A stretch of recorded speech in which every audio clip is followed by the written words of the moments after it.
Graça e a paz, irmãos. Prazer estar aqui compartilhando mais uma vez do Evangelho. Pedir para vocês abrirem suas Bíblias lá no Evangelho de João, capítulo 1.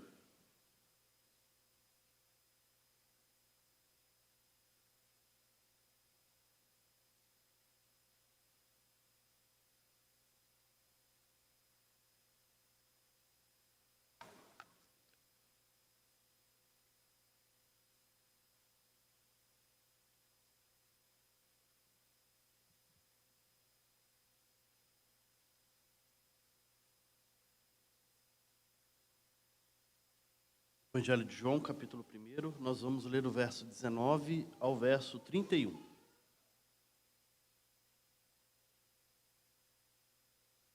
Assim: Este foi o testemunho de João quando os judeus lhe enviaram de Jerusalém, sacerdotes e levitas, para lhe perguntarem: Quem és tu? Ele confessou e não negou. Confessou: Eu não sou o Cristo. Então lhe perguntaram: Quem és, pois? És tu Elias? Ele disse: Não sou. És tu o profeta? Respondeu: Não. Responderam-lhe, pois: Declara-nos quem és, para que demos resposta àqueles que nos enviaram. Que dizes a respeito de ti mesmo? Ele respondeu: Eu sou a voz que clama no deserto. Endireitai o caminho do Senhor, como disse o profeta Isaías. Então os que haviam sido enviados eram entre os fariseus, e perguntaram-lhe: Então por que batizas, se não és o Cristo, nem Elias, nem um profeta? Respondeu-lhe João: Eu batizo com água, mas no meio de vós está quem não conheceis, a qual vem após mim, do qual não sou digno de desatar-lhes as correias das sandálias. Essas coisas se passaram em Betânia, do outro lado do Jordão, quando João estava batizando. No dia seguinte, viu João a Jesus, que vinha para ele, e disse-lhe: Eis o Cordeiro de Deus que tira o pecado do mundo. É este a favor de quem eu disse: Pois após mim vem um varão que tem a primazia, porque já existia antes de mim. Eu mesmo não o conhecia, mas a fim de que fosse manifestado a Israel, vim por isso batizando com água. Orar, Deus, clamamos, Senhor, em nome do seu Filho Jesus, para que o Senhor fale aos nossos corações, para que possamos entender, Senhor Deus, a mensagem que o Senhor tem para nós. Pedimos, ó Pai, em nome de Jesus. Amém. Pela graça de Deus,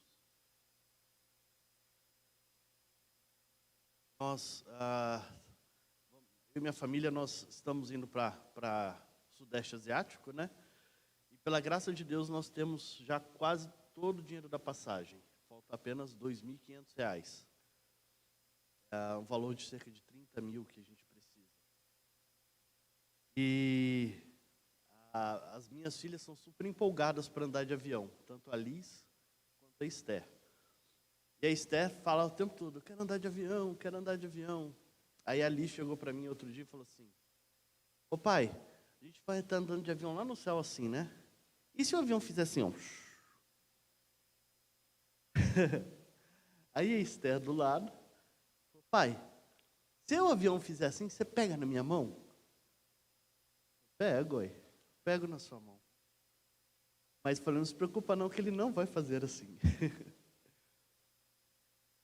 Mas eu achei interessante o desejo da Esther de chegar e falar assim: você pega na minha mão? Porque o desejo dela era de salvação. Porque ela entendeu ali que ali estava querendo dar um trágico, né, acidente de avião. Mas a Esther viu essa situação e falou assim: pai, eu preciso de salvação, eu preciso de segurança. Eu preciso que você resolva esse acidente trágico. Você pega na minha mão? Isso não é somente no ramo da Esther, tá? O mundo hoje pede por salvação. O mundo hoje pede por pessoas que segurem a minha mão. E na época de Cristo, não é diferente. João Batista está aqui pregando, está batizando. E algumas pessoas são enviadas para ele para perguntar: quem é você? Quem és tu, João? E ele fala com uma força muito grande, dizendo que ele não é o Cristo. E a ideia dessa força dele negar que ele não é o Cristo é a mesma evidência que outras pessoas vão dizer que não acreditam em Cristo. Só que ele está dizendo aqui: eu não sou o Cristo, não sou ele. E ele volta no verso 21. Então perguntaram: quem és tu? És Elias? Porque eles acreditavam, as profecias acreditavam, que quando o Messias viesse, veria alguém como Elias, que prepararia o caminho do Messias. E ele diz: olha, eu não sou esse Messias, eu não sou esse Elias. E ele confessa, diz assim: és tu então um profeta? Porque lá em Deuteronômio vai dizer, Moisés vai dizer que quando vier o Messias, viria um profeta também, trazendo mensagem desse Messias. E ele diz: eu não sou esse profeta, eu não sou o Cristo, eu não sou o Messias, eu não sou Elias, eu não sou essas pessoas. Na época de Jesus, nessa época de Jesus, o mundo daquela época também clamava por alguém que disse: segura minha mão, nós estamos indo de mal a pior. Por que isso está acontecendo? Isso acontece basicamente em 3 áreas. O povo de Israel, ele está clamando por um rei. Não é mais um descendente de Davi, como é prometido por Deus, que governava sobre Israel. Israel veio por um período de guerras, de lutas, de domínios de outros povos. Por exemplo, ali teve o domínio persa. Depois do domínio persa, o macedônio. Depois do domínio macedônio, houve uma divisão em que Ptolomeu ficou com a Palestina e com a região do Egito. E depois desse momento, houve também a guerra dos Macabeus, onde o rei governante ali, que queria mostrar o seu poder sobre Israel, fere o templo e sacrifica um porco no templo do povo de Israel. E no ano 63 antes de Cristo, Roma está no poder. Roma governa sobre todo o império. Ou seja, eles não têm um rei. Eles não têm alguém da descendência de Davi prometido ali. Isso é interessante, meus irmãos, porque o rei, ele tinha 2 funções basicamente. Ele tinha a função de proteger e de trazer justiça. Como é que você confiaria ao rei pagão? Proteção e justiça. Não haveria como. Então eles estavam desesperados, pedindo um rei, porque eles entendiam que esse Messias também seria rei sobre o povo de Israel. Mas não somente isso, eles acreditavam que esse Messias seria um sacerdote, um representante do povo diante de Deus. Eles clamavam, pedindo por rei, mas também por sacerdote. E diziam: segura minha mão, nós precisamos de alguém que nos represente diante de Deus. Porque os sacerdotes daquela época, eles eram tão corruptos quanto tantos que nós vemos por aí. Ali naquela época, os sacerdotes, eles eram a linhagem mais rica da sociedade. E para manter o seu status, eles negociavam benefícios com Roma. Então eles traíam o próprio povo dele para ter benefícios próprios. Eles clamam: nós precisamos de um sacerdote. Nós precisamos de alguém que nos represente diante de Deus. Nós precisamos disso. Mas não somente isso. Eles estão precisando também de um profeta. Nós temos que lembrar que nessa história, aqui até João Batista, nós estamos passando por quase 430 anos de silêncio. 400 e 430 anos de silêncio não significa que Deus não está trabalhando. É porque não há ninguém entre Malaquias e João que possa dizer, assim diz o Senhor. Ou seja, alguém que seja representante de Deus para o povo. Não há ninguém. Há um silêncio. Por isso que eles clamam por um profeta.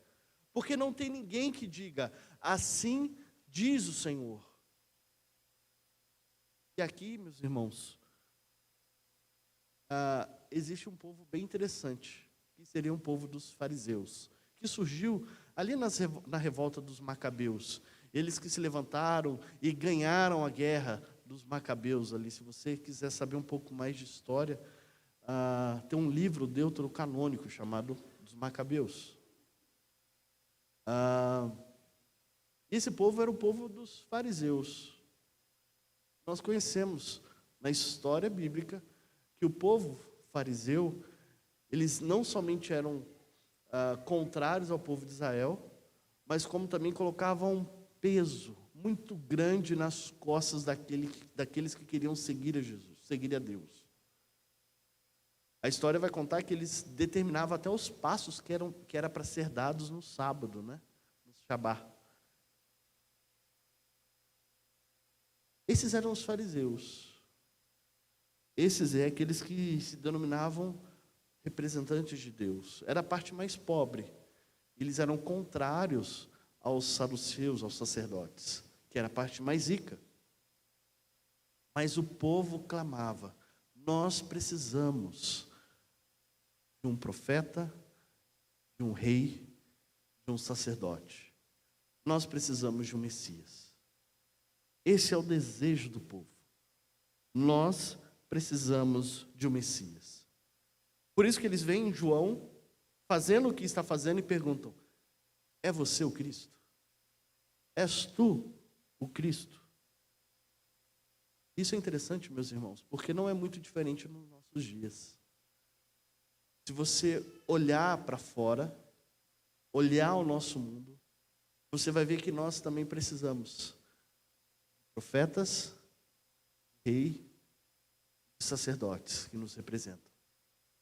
Isso é algo bem interessante, porque eu estava dando uma pesquisada sobre algumas músicas, não importando o autor, mas algumas músicas que estão na nossa época. E eu vi o Roupa Nova, ele escreveu uma música, O Poder da Paz, uma tradução, né? Gilberto Gil tem uma música chamada A Paz. A Marisa Monte tem uma música chamada Vilarejo, que deseja ardentemente uma paz, que deseja justiça.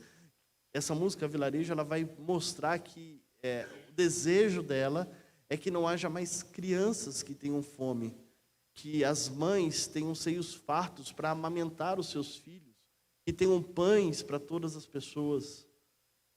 Esse é o desejo do mundo. Nós queremos paz e justiça. Mas o mundo também clama. Nós queremos um profeta. Nós queremos alguém que diga, assim diz o Senhor.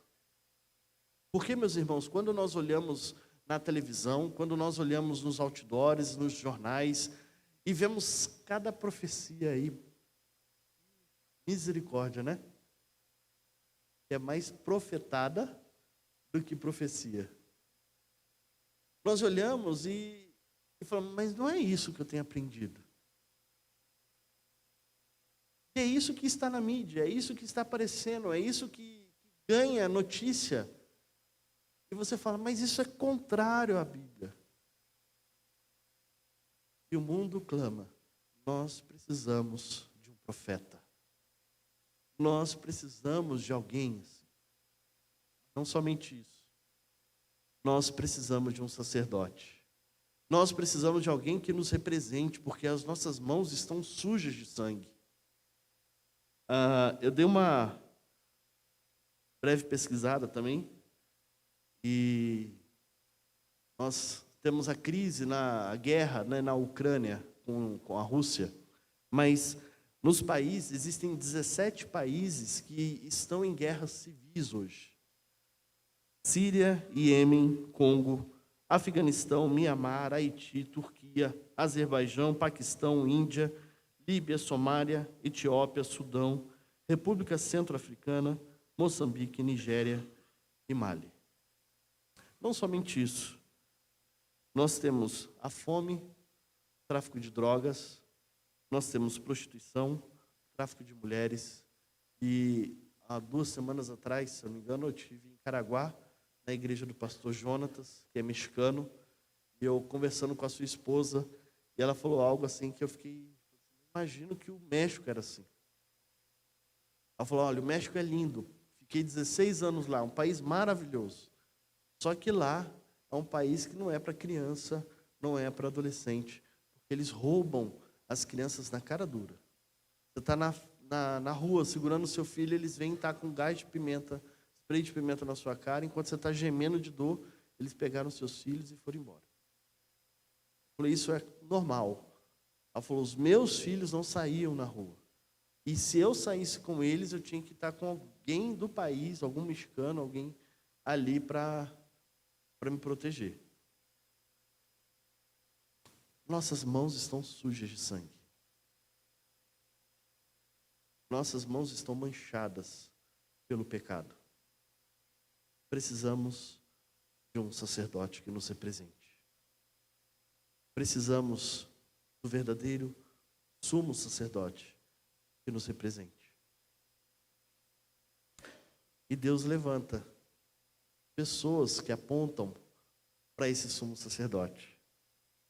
O texto vai continuar nos dizendo que as pessoas perguntaram quem é João, e ele fala assim, olha, eu sou a voz que clama no deserto, endireitai o caminho do Senhor, como disse o profeta Isaías.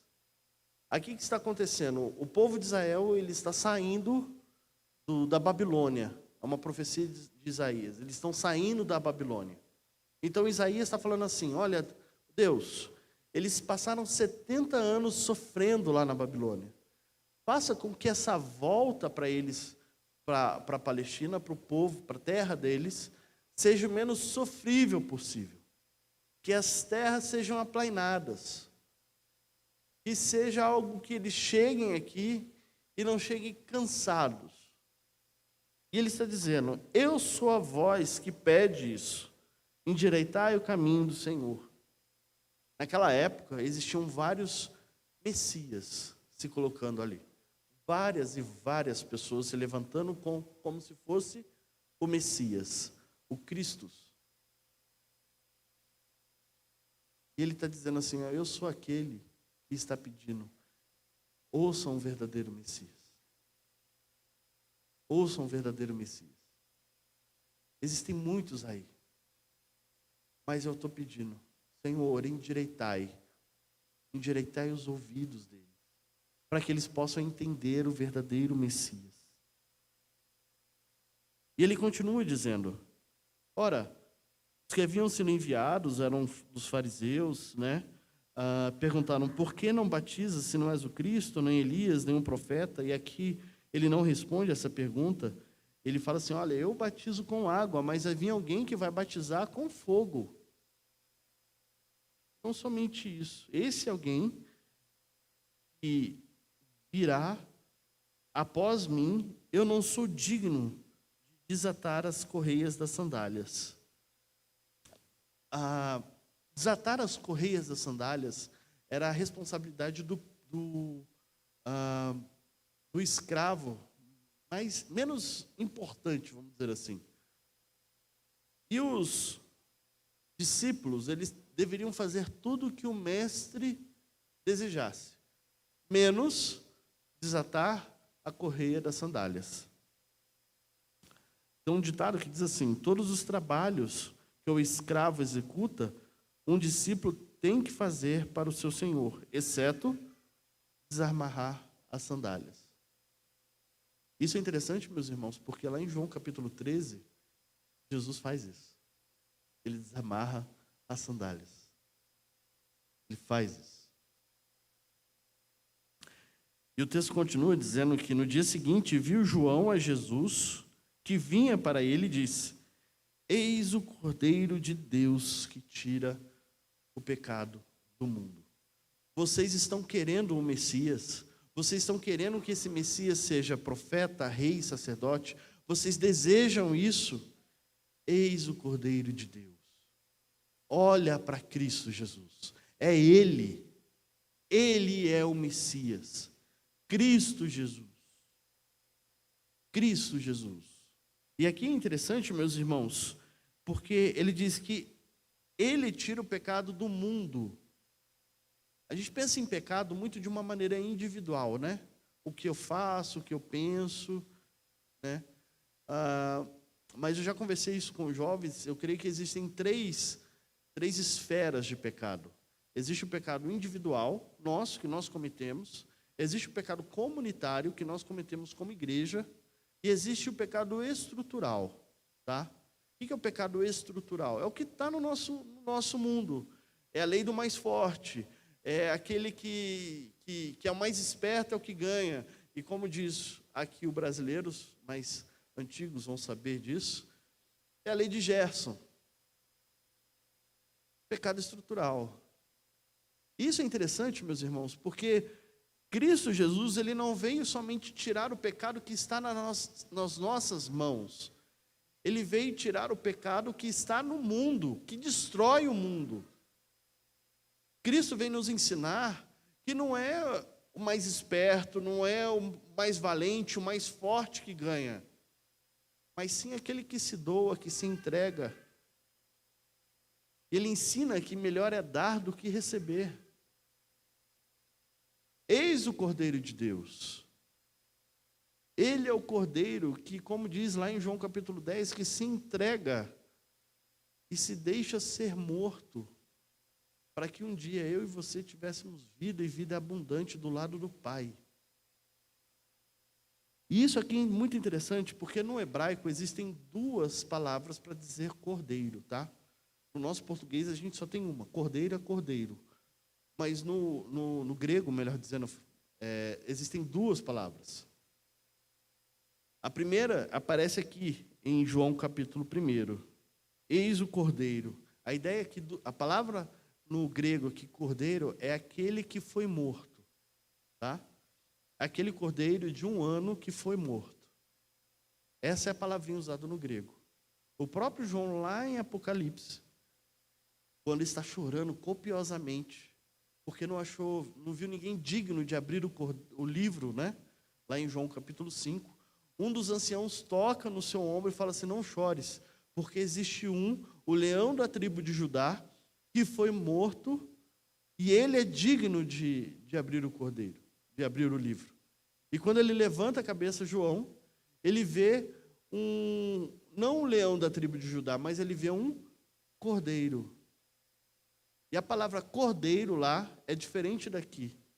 Lá é o cordeiro que venceu a morte. Ele é digno de abrir o livro da vida. Porque somente ele é o profeta, rei, sacerdote. Ele cumpre todos os requisitos que Deus deseja. Ele é o que traz justiça. Ele é que limpa as nossas mãos. E Ele é o próprio Verbo encarnado. Jesus Cristo, o Cordeiro. Assim como Deus levanta João os Batistas, nos dias de hoje, Deus levanta a sua igreja para apontar para o Cordeiro. Ontem, como o pastor falou, nós fizemos como IPB 164 anos. E aqui no Brasil, durante 164 anos, a IPB tem levantado e apontado para o Cordeiro. Jesus Cristo é o Cordeiro. Enquanto o mundo lá fora está pedindo e clamando por um profeta, por um rei, por um sacerdote, nós estamos aqui apontando e falando: é Ele que tira pecado do mundo. Jesus Cristo, aquele que é digno, aquele que se sacrificou por minha causa, por sua causa, para que possamos ter intimidade com o Pai, Jesus Cristo. E o meu desejo, meus irmãos, é que a IPB continue fazendo isso por muitos e muitos anos, até quando Jesus voltar. Mas o meu desejo também é que nós aqui, da IP de Satélite, possamos continuar fazendo isso. Seja aqui com os nossos vizinhos, seja com os nossos amigos mais próximos. E nós sabemos que tem amigos próximos nossos que precisam conhecer desse Cordeiro, desse Rei, desse sacerdote e desse profeta. Nós sabemos disso.